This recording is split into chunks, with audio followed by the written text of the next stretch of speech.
Эдуард Куатов Эвересттин чокусунан кыргызстандыктарга кайрылды. Нисахардын алып баруучусу Эрулан Кокулов катуу ооруга чалдыкты. Жер үйдүн ишмердүүлүгүнөн апрель айында эле 140 миллион сом которулган. Сооронбай жана Асылбек Жээнбековдор Мелис Аспековго каршы сотко кайрылышты. Саламатсыздарбы? Күндүн жаңылыктары менен Бизон медиа порталынын айтмакчы программасынан таанышып алыңыздар. Кызматта Айпери Шенкулова. Эдуард Куатов Эвересттин чокусунан кыргызстандыктарга кайрылды. Эверестке чыккан Эдуард Куатов жер шарынын эң бийик чокусунда туруп кыргызстандыктарга кайрылган видеосу менен бөлүштү. Алла Тааланын буйругу менен Жамаловдун чокусуна, Эвересттин чокусуна чыктым.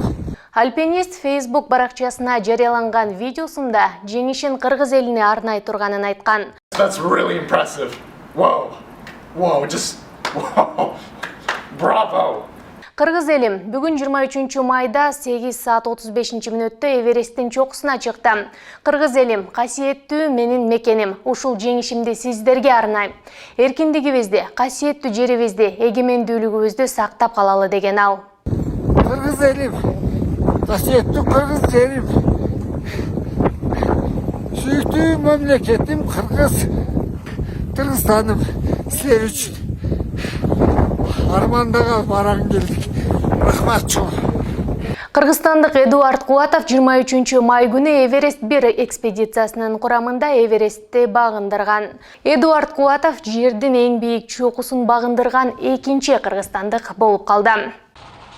Ой, силер накта чыныгы кыргыздын жигиттерисиңер.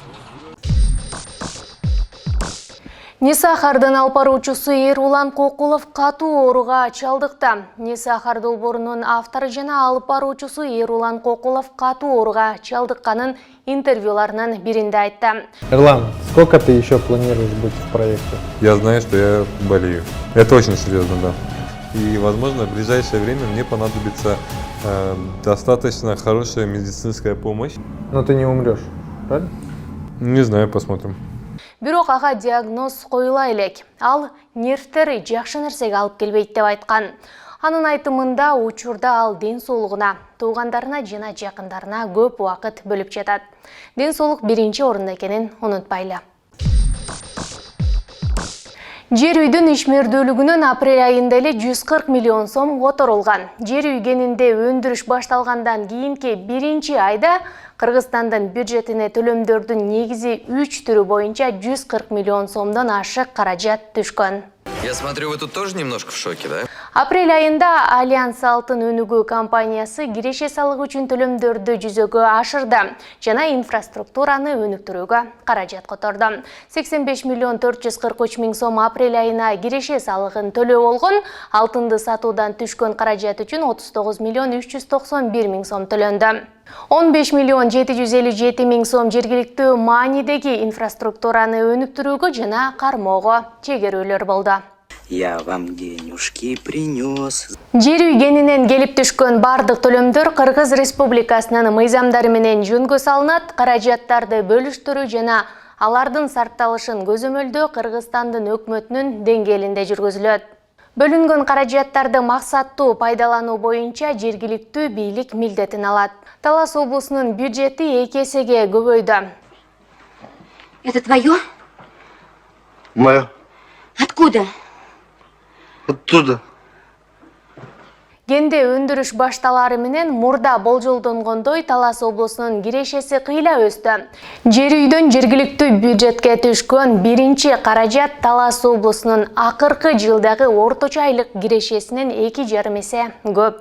Белгилей кетсек, 2020 жылы облустук бюджетке жалпысынан 630 миллион сом же орточо эсеп менен айына 53 миллион сом түшкөн.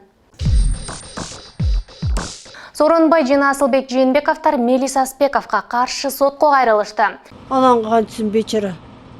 Экс-президент Сооронбай Жээнбеков жана анын бир тууганы Асылбек Жээнбеков ар намысты, кадыр баркты жана ишкердик беделди коргоо максатында сотко кайрылышты.